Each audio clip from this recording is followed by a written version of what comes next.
একটি গণ অভ্যুত্থান পরবর্তী একটি রাষ্ট্র কাঠামোতে যখন আমি গণমানুষকে সম্পৃক্ত করে তাদের প্রতিনিধি আমি নিয়ে আসতে চাই, অর্থাৎ এখানে কিছু অ্যানালিটিক্যাল টুলস তাদের ইউজ করতে হয়।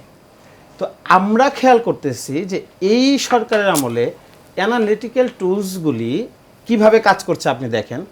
অবজেক্টস অফ ডিবেট তৈরি করবার যে ব্যাপারগুলি, এগুলি সোসাইটিতে কিন্তু বেড়ে গেছে।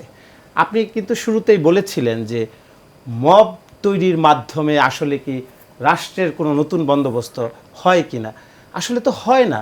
এই যে মব সংস্কৃতি কিন্তু নতুন বন্দোবস্ত এমন বয়ান তৈরি করে সমাজকে কিন্তু সমাজের নির্ধারিত যে অগ্রগতি সেটা থেকে পিছিয়ে দিচ্ছে। আপনি খেয়াল করেন, আপনি ময়মনসিংহের ভালুকাতে ওই যে ছেলেটাকে মব তৈরি করে মেরে ফেলা হলো, দীপুচন্দ্র দাস।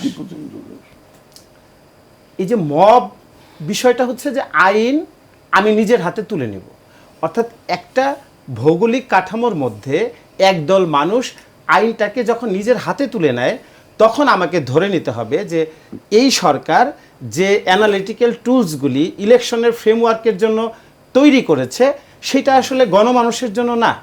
তো সুতরাং আমি নির্দ্বিধায় বলতে বাধ্য হচ্ছি যে এই সরকার ব্যবস্থা আসলে একটি প্রকৃত গণমাধ্যম বৈধতার মাধ্যমে জনসম্পৃক্ত একটি নির্বাচন অনুষ্ঠিত করতে পারবে কিনা।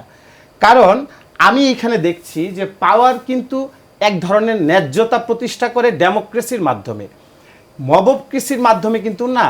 আজকে চিফ প্রসিকিউটর তাজুল ইসলাম, সম্ভবত আমি যদি ভুল না করে থাকি, তিনি একটি ভয়ঙ্কর কথা বলেছেন।